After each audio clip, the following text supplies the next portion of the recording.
السلام علیکم ورحمۃ اللہ وبرکاتہ۔ الحمد للہ الذی جعل نبینا شاہدا ومبشرا ونذیرا وداعیا الی اللہ بإذنہ وسراجا منیرا، والصلاة والسلام علی النبی حبیبہ المصطفیٰ الذي أرسله بالحق والهدى وعلى آله وأصحابه أولي الصدق والصفاء، أما بعد فأعوذ بالله من الشيطان الرجيم، بسم الله الرحمن الرحيم، قل إن كنتم تحبون الله فاتبعوني يحببكم الله، صدق الله العلي العظيم وصدق رسولہ النبی الکریم۔ انتہائی احترام و عقیدت کے ساتھ حضور سید المرسلین، خاتم الانبیاء، شفیع المذنبین، رحمت للعالمین، خاتم المعصومین، راحت العاشقین، صلی اللہ تعالی علیہ وآلہ واصحابہ وبارک وسلم کی بارگاہ میں اپنی غلامی کا ثبوت دیں، اور جس طریقے سے میں پڑھا ہوں میرے ساتھ مل کر حضور دل کے ساتھ نذران محبت پیش کریں۔ الصلاۃ والسلام علیک یا رسول اللہ، الصلاۃ والسلام علیک یا حبیب اللہ، الصلاۃ والسلام علیک یا نبی اللہ، وعلى آلك وأصحابك يا نور الله، صلی اللہ تعالی علیہ وسلم۔ جان ہے عشق مصطفیٰ روز فزوں کرے خدا، جس کو ہو درد کا مزہ ناز دوا اٹھائے کیوں، جس کا حسن اللہ کو بھی بھا گیا، جس کا حسن اللہ کو بھی بھا گیا، ایسے پیارے سے محبت کیجئے، ایسے پیارے سے محبت کیجئے۔ دوستان محترم، مجھے حکم دیا گیا ہے کہ عشق رسول کیوں ضروری ہے، محبت اور عشق کسے کہتے ہیں۔ حضرت امام غزالی رضی اللہ تعالی عنہ ارشاد فرماتے ہیں، انسان کی طبیعت کا کسی لذیذ، عمدہ اور پسندیدہ چیز کی طرف میلان، اس کو محبت کہتے ہیں، اور اس میلان میں اگر پختگی آ جائے، قوت آ جائے، شدت آ جائے تو اسی کو پھر آگے عشق کہتے ہیں۔ انسانی طبیعت کا کسی چیز کی طرف میلان، اسے محبت کہتے ہیں۔ تو ہم لوگ عام طور پر، اب میں کچھ بات آپ کو سمجھا ہی دوں، کہ ہم لوگ عام طور پر عشق رسول، محبت رسول کا لفظ سنتے ہیں، لیکن اس کی تعریف کیا ہے محبت کی اور عشق کی، ہو سکتا ہے اس کی طرف بہتوں کی نظر نہ ہو۔ تو امام غزالی رضی اللہ تعالی عنہ ارشاد فرماتے ہیں کہ کسی عمدہ اور پسندیدہ چیز کی طرف طبیعت کا میلان، یہ محبت ہے، اور اس میلان میں اگر قوت، شدت اور پختگی آ جائے تو اسی کو آگے عشق کہتے ہیں۔ اب انسان کی طبیعت کس چیز کی طرف ہوتا ہے؟ پسندیدہ اور عمدہ چیز کی طرف، اور انسان پسندیدہ اور عمدہ چیز کسے سمجھ، چیز کی طرف میلان کو محبت کہتے ہیں، اور پسندیدہ چیزیں کیا ہے وہ میں نے آپ کو عرض کی ہیں۔ ان میں سے کچھ میں نے جہاں تک قرآن و سنت کو اور دیگر کتب کو پڑھا تو اس نتیجے پر ہم پہنچتے ہیں، غور کیجیے، اگر محبت اس کو کہتے ہیں اور بالیقین اسی کو کہتے ہیں کہ طبیعت کا میلان عمدہ چیز کی طرف، تو وہ کون سی عمدہ چیز ہے جو حضور میں نہیں؟ بلکہ ہمارا عقیدہ ہے المعتقد المنتقد، یہ حضرت علامہ فضل رسول بدایونی علی رحمہ کی لکھی ہوئی کتاب ہے علم کلام اور علم عقائد میں، اور اس کو درسگاہ میں بھی عالم جب بندہ بنتا ہے اس وقت پڑھایا جاتا ہے۔ یہ اتنی معتبر اور جامع ترین کتاب ہے۔ اس کتاب میں لکھا ہے اما المفروض علی کل مکلف فی حق الانبیاء والرسل یجب فی حقہم، کہ انبیاء کرام اور رسولان اعظام کے بارے میں یہ عقیدہ رکھنا واجب ہے کہ اللہ کا ہر نبی مخلوق میں جتنی بھی کمال والی صفتیں ہوتی ہیں وہ تمام مخلوق میں جو جدا جدا ہوتی ہیں اللہ وہ ساری ایک نبی میں جمع فرما دیتا ہے۔ وَيَسْتَحِيلُ عَلَيْهِمْ مِنَ النَّقَائِصِ وَالرَّذَائِلِ، اور مخلوق میں جتنے بھی عیوب ہوتے ہیں، نقص اور کمیاں ہوتی ہیں، اللہ تبارک و تعالی ہر نقص اور کمی سے ہر نبی کو پاک رکھتا ہے۔ تو جب ہر نبی میں مخلوق میں پائے جانے والی تمام کمال والی صفات موجود ہوتی ہیں تو ہمارے نبی تو سید المرسلین ہیں، خاتم الانبیاء و خاتم المعصومین ہیں۔ ہمارے نبی کی تو شان یہ ہے حسن یوسف دم عیسیٰ ید بیضا داری، آنچے خوبہ ہمادارن تو تنہا داری۔ تو اب غور کیجئے، بات سمجھانا میرا مقصود ہے کہ طبیعت کا میلان کسی پسندیدہ چیز کی طرف ہو تو اس کو محبت کہتے ہیں، اور طبیعت کا میلان پسندیدہ چیز کی طرف ہوتا ہے تو حضور علیہ الصلوۃ والسلام تو جامع صفات کمال ہیں، تمام رذائل نقائص سے پاک ہیں، بلکہ یہی وہ گل ہے جو خار سے پاک ہے، یہی وہ شمع ہے جو دھوئیں سے پاک ہے۔ تو اب اسی لیے اعلیٰ حضرت نے کہا نا کہ جس کا حسن اللہ کو بھی بھا گیا، جس کا حسن اللہ کو بھی بھا گیا، ایسے پیارے سے محبت کیجیے، ایسے پیارے سے محبت کیجیے۔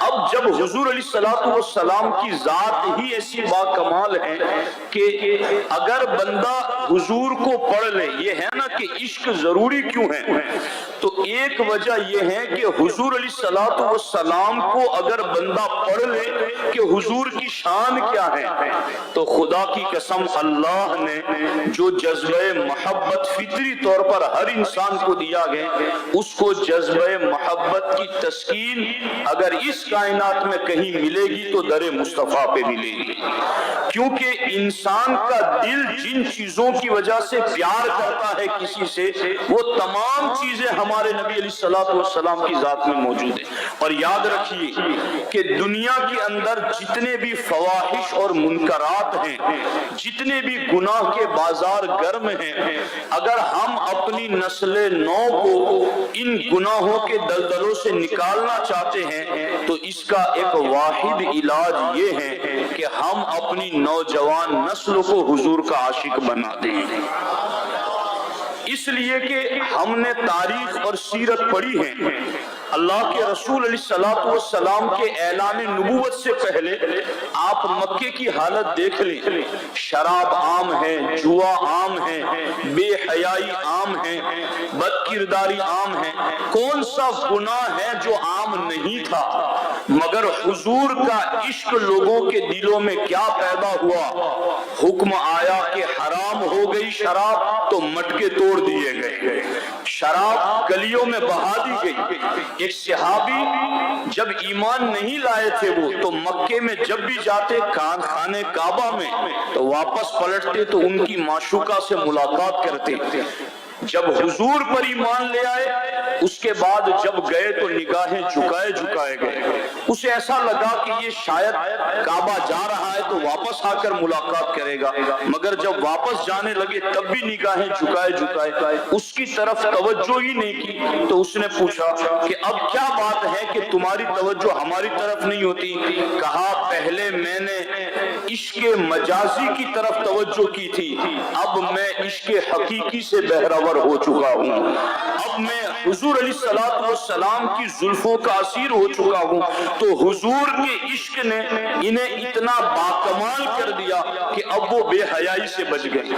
ایک شخص حضور کی بارگاہ میں آ کر یہ پوچھتے ہیں کہ مجھے زنا کی اجازت دے دیجیے، صحابہ اس کی طرف لپکے، سرکار نے انہیں آنے دیا قریب، ان کے سینے پر ہاتھ پھیرا، انہوں نے کہا حضور آیا تھا تو سب سے زیادہ مجھے زنا سے پیار تھا، اب میں نے آپ کو کیا دیکھا، سب سے زیادہ مجھے جو چیز ناپسند ہے وہ زنا ہے۔ آپ غور کریں، شراب جن کی گٹھیوں میں تھی اب ادھر کہ شراب حرام کر دی گئی، جس نے جہاں سنا وہیں پر شراب کے مٹکے توڑ دیے، شراب گلیوں میں بہنے لگی۔ تو کیا پتا چلا، جو زنا کے عشق میں مبتلا تھے، جو بے حیائی کے عشق میں مبتلا تھے، جو شراب کے عشق میں مبتلا تھے، ان تمام سے جس چیز نے انسانیت کو چھڑایا ہے اسے عشق۔ اگر آج بھی ہم اپنی نوجوان نسل کو حضور کی کمالات بتائیں، حضور کی صفات بتائیں اور حضور علیہ السلام کی عظمت و شان بتائیں تو پھر یہ امت کہیں اور نہ جائیں گی۔ حضور صدر الشریعہ بدر الطریقہ علامہ امجد علی اعظمی علیہ الرحمہ کہ حضور علیہ کسی صفت سے نہیں بلکہ اس صفت کا کمال حضور سے ہے کہ کامل کی صفت بن کر کے خود کامل و اکمل و مکمل ہو گیا۔ غور کیجئے ان لفظوں کو، واقعی میں جنتی سونے کے پانی سے لکھنے والے یہ لفظ ہیں کہ حضور کا کمال کسی صفت سے نہیں بلکہ اس صفت کا کمال ہے کہ وہ کامل کی صفت بن گئی، اور کامل کی صفت بن کر کے وہ صفت خود کامل و اکمل و مکمل ہو گئی۔ تو یہ ہمارے نبی علیہ السلام کی شان ہے۔ اب ہم اپنے آقا کی یہ شان بیان کریں گے تو لوگوں میں تڑپ پیدا ہوگی، لوگ نبی کو پڑھیں گے، پھر وہ گانے نہیں سنیں گے، اپنے نبی کی نعت سنیں گے، پھر وہ برائیوں کی طرف نہیں جائیں گے، قرآن کے پاروں کی تلاوت کریں گے۔ اور اب یہ اس مقام پر چونکہ اب ماحول بھی افراتفری کا شکار ہو گیا اور اذان بھی ہو رہی، ہمارے یہاں اذان ہوگی، تو اس وجہ سے میں مسئلے کی روح سے بھی گفتگو کر سکتا ہوں۔ تو میں اب ایک آخری جز آپ کے سامنے عرض کرتا ہوں کہ اس عشق میں عشق رسول ضروری کیوں ہے، اس کا جواب آپ کو مل چکا کہ ہر قسم کے فساد اور بگاڑ سے معاشرے کو بچانا ہے تو اس کا واحد علاج عشق رسول ہے۔ عشق رسول کی طرف ہمیں اپنی قوم کو پلٹانا ہے۔ صحابہ کرام رضوان اللہ تعالی علیہم اجمعین نے جب عشق رسول میں قدم رکھا، اب لوگوں کی سوچ ہے نا کہ ہم عاشق رسول بن جائیں۔ محترم میں یہ بات عرض کر رہا تھا کہ فساد اور بگاڑ کا علاج عشق رسول ہے، مگر جب عشق رسول میں آپ قدم رکھیں گے تو پھر آگے ایسا نہیں ہے کہ زردے کی دیگ سے، پلاؤ کی دیگ سے آپ کا استقبال کیا جائے۔ یہ عشق نہیں آسان، بس اتنا سمجھ لیجیے ایک آگ کا دریا ہے اور ڈوب کے جانا ہے۔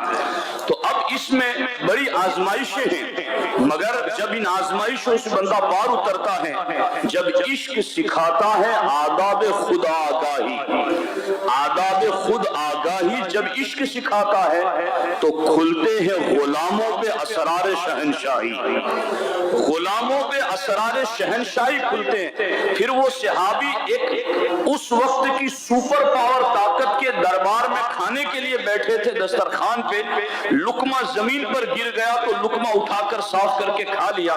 کسی نے اشارہ کر کے کہا کہ تم یہاں ایک لقمہ گر گیا تو اٹھا کر، لوگ کیا کہیں گے؟ انہوں نے کہا نترک سنت نبینا لہؤلاء الحمقاء الجہال، کیا میں ان جاہل بیوقوفوں کے لیے اپنے نبی کی سنت کو چھوڑ دوں؟ غور کیجیے، تو پھر کھلتے ہیں غلاموں پہ اسرار شہنشاہی. کب؟ جب عشق سکھاتا ہے آداب خداگاہی. تو ہمیں عشق کی طرف بڑھنا ہے، اور عشق کی طرف بڑھیں گے تو پھر اس میں بڑی آزمائشیں ہیں. حضرت منصور حلاج رحمہ ڈالا گیا، 18 دن گزرے تو اس کے بعد سیدنا شیخ بکر شبلی رضی اللہ تعالیٰ عنہ ان کی ملاقات کے لیے گئے، اور جا کر کے ان سے پوچھا کہ منصور یہ بتاؤ کہ محبت کسے کہتے ہیں، عشق کسے کہتے ہیں؟ تو انہوں نے کہا کہ کل آنا، میں تمہیں اس کا کل جواب دوں گا. اور جب دوسرے دن گئے تو حضرت منصور کو سوئے دار لے کر جب چلے مقتل کی طرف، تو حضرت منصور نے کہا عشق کی ابتدا محبوب کی جدائی میں جلنا ہے، اور عشق کی انتہا محبوب پر نثار ہو جانا ہے. اور یہ میرے وجود میں دیکھ لو کہ میں اس کی طرف پریکٹیکل جا رہا ہوں. تو دوستان محترم، اسی طرح حضرت ابو بکر شبلی کے بارے میں بھی ہیں کہ جب یہ جیل میں تھے لوگ ان سے ملاقات کے لیے آئے، انہوں نے کہا میں ان سے ملاقات نہیں کرنا چاہتا. کہا یہ آپ کے بڑے محب لوگ ہیں، آپ سے پیار کرنے والے ہیں، آپ ان سے ملاقات کر لیجئے. کرنے والے ہیں تو ملاقات کا شرف بخشا جائے. آپ نے کہا انہیں آنے دیا جائے. جب وہ ادھر آئے تو انہوں نے پتھر پھینکنا شروع کیا تو ایک بھی بندہ کھڑا نہ رہا، سارے کے سارے بھاگ گئے. حضرت ابو بکر شبلی کے پتھر پھینکنے پر انہوں نے کہا اے جھوٹے محبت کا دعویٰ کرنے والوں، اگر مجھ سے محبت ہے تو میری راہ میں تمہیں زخم برداشت کیوں نہیں؟ اگر مجھ سے پیار ہے تو میری راہ میں تکلیف برداشت کیوں نہیں ہے؟ تو دوستان محترم، اس راہ کے اندر روڑے بہت ہیں، تکلیفیں بھی بہت ہیں، مگر اس عشق کی لذت ہی جدا ہے. حضرت بلال کا جب انتقال کا وقت قریب آیا، گشی طاری ہونے لگی، ان کی بیوی نے کہا واہ کربا، ہائے افسوس، سکرات کی گھڑی ہے، سخت لمحات ہیں، تکلیف ہے آپ کو، واہ کربا. تو جیسے ہی ان کی بیوی نے واہ کربا کہا، انہوں نے آنکھ کھول دی اور کہا واہ کربا نہیں، واہ کربا. کتنی خوشی کا وقت ہے، غدن القا محمدن صلی اللہ علیہ وسلم و حزبہ. میرے لیے افسوس اور تکلیف کی بات نہیں، میں کل اپنے نبی اور ان کے صحابہ سے ملاقات کروں گا. لائی ہے ہستی میں عدم سے ہستی میں لائی ہے آرزوئے رسول، کہاں کہاں لیے پھرتی ہے جستجوئے رسول، کہ ہم تو مر کے میں پہنچا یہاں اس دل ربا کے واسطے. آپ غور کیجئے کہ جب اس محبت میں بندہ قدم رکھتا ہے. ایک صحابی حضور علیہ السلام کی بارگاہ میں آئے، انہوں نے کہا واللہ انی لأحبک یا رسول اللہ صلی اللہ علیہ وسلم، حضور خدا کی قسم میں آپ سے محبت کرتا ہوں، عشق کرتا ہوں، پیار کرتا ہوں. ہمارے آقا علیہ السلام نے فرمایا انظر ماذا تقول، غور کر لو کہ تم کہہ کیا رہے ہو. وہ سچے عاشق تھے. پھر انہوں نے کہا انی لأحبک، حضور میں آپ سے عشق کرتا ہوں، محبت کرتا ہوں. حضور نے پھر کہا کہ انظر ماذا تقول، غور کر لو کہ تم کہہ کیا رہے ہو. 3 مرتبہ کہنے کے بعد جب انہوں نے کہا حضور میں آپ سے محبت کرتا ہوں، تو ہمارے آقا علیہ السلام نے ارشاد فرمایا فَأَعِدَّ لِلْفَقْرِ تِجْفَافًا فَإِنَّ الْفَقْرَ أَسْرَعُ إِلَى مَنْ يُحِبُّنِي من السیل الى منتہاہ. اللہ کے رسول علیہ السلام نے فرمایا اگر مجھ سے عشق اور محبت ہے تو اپنے آپ کو آزمائش کے لیے تیار کر لو، اس لیے کہ میرے عاشق کی طرف آزمائشیں اتنی تیزی سے بڑھتی ہیں جتنا برستا ہوا پانی اپنی منزل کی طرف بڑھتا ہے. تو دوستان محترم، عشق ہمیں اپنے نبی سے کرنا ہے، مگر اس راہ عشق میں آزمائشیں بھی ہیں. مگر ہم ایسے نہیں ہیں کہ ہمارا کوئی پیش رو نہ ہو، ہمارا کوئی اسلاف سے رشتہ نہ ہو، بلکہ ہم ان صحابہ کرام کے ماننے والے ہیں جنہوں نے سولی پر چڑھتے ہوئے بھی عشق رسول کا ثبوت دیا ہے. حضرت زید بن دسنہ رضی اللہ تعالیٰ عنہ جب ان کو سولی پر لٹکانے کے لیے مکے میں لایا گیا تو کافروں نے پوچھا کہ کیا تم یہ پسند کرتے ہو کہ تمہاری جگہ پر تمہارے نبی کو لایا جائے اور تم اس وقت اپنے گھر میں اپنے بیوی بچوں میں سکون کے ساتھ رہو؟ هل تحب ان محمد صلی اللہ علیہ وسلم الان فی مکانک الذی انت فیہ تصیب شوکۃ وانت فی اہلی، کیا تم یہ چیز پسند کرتے ہو کہ تم اس وقت جہاں ہو اس جگہ تمہارے نبی کو لایا جائے، اور تمہارے نبی اس وقت جو اپنے اہل و عیال کے ساتھ ہے تم اپنے اہل و عیال کے ساتھ رہو، کیا تم یہ بات پسند کرتے ہو؟ تو اس وقت حضرت زید بن دسنہ رضی اللہ تعالیٰ عنہ نے تختہ دار کو دیکھتے ہوئے کہا خدا کی قسم میں تو یہ بھی پسند نہیں کرتا کہ میں اپنے بیوی بچوں کے ساتھ خوش رہوں اور میرے نبی کے پاؤں میں کانٹا لگ جائے۔ یہ عاشق ہمارے پیش رو ہیں، تو عشق میں بڑے امتحانات بھی ہیں، آزمائشیں بھی ہیں، مگر آگے بڑی لذتیں بھی ہیں۔ جب یہ جملہ حضرت زید نے کہا تو ابو سفیان جو اس وقت ایمان نہیں لائے تھے انہوں نے کہا واللہ ما رأیت احدا یحب احدا کحب اصحاب محمد یحب محمدا، کہ خدا کی قسم میں نے اس جہان کے اندر کسی کے اصحاب کو ایسا نہیں دیکھا جیسا محمد کے اصحاب اپنے نبی سے پیار کرتے ہیں صلی اللہ علیہ وآلہ وسلم۔ تو دوستان محترم سے چلے آتے ہیں، یہ عشق بندوں کو ایسا مائل کرتا ہے کہ پھر وہ گاڑی میں بھی چلتے ہیں تو نعت رسول سنتے ہوئے چلتے ہیں، وہ پڑھتے بھی ہیں تو قرآن پڑھنے صحابہ کرام اللہ اکبر، اس کی طرف ہم کیا بات کریں کہ قربانیاں عشق رسول کے لیے دی۔ جب سرکار نے جنگ میں جانے کی بات کی، حضور آپ ہمیں کہیں آپ کا فقاتل انا ہاہنا قائدون، کہ موسیٰ تم اور تمہارا رب جاؤ لڑو تو یہاں بیٹھے، ہم وہ نہیں کہیں۔ تفسیر پڑھیے کہ اس میں تفسیر پڑھیے کہ اس میں کیا کیا کمالات ذکر کی گئے، حضور کی عقل مبارک، اس کو پڑھنے کی کوشش کیجیے، حضور کے لعاب دہن کو پڑھیے، حضور کے دندان مبارک کو پڑھیے، حضور کے جسم پر نور سے پھوٹنے والے پسینے کو پڑھیے، حضور کے منہ مبارکہ کو پڑھیے، حضور کے دل اقدس کو پڑھیے، حضور کی رفتار کو، حضور کی گفتار کو، حضور کے انداز کو، حضور کے لباس کو، حتیٰ کہ حضور کی سواریوں کو، حضور کے صحابہ کو، حضور کی اہل بیت کو، ان کو جب ہم پڑھتے چلے جائیں گے تو ہمیں عشق کی سوغات ملتی چلی جائے گی۔ یہ عشق حاصل کرنے کا ایک طریقہ ہے، اس لیے اس طریقے سے اپنے آپ میں عشق رسول پیدا کرنے کی کوشش کریں۔ اللہ کریم کی بارگاہ میں دعا ہے اللہ جل مجدہ الکریم مجھے آپ کو سب کو صحیح معنوں میں عشق رسول عطا فرمائے، اور اللہ تبارک و تعالی اپنے محبوب کی سیرت و سنت پر ہم سبوں کو عمل کی توفیق عطا فرمائے۔ السلام علیکم ورحمۃ اللہ وبرکاتہ۔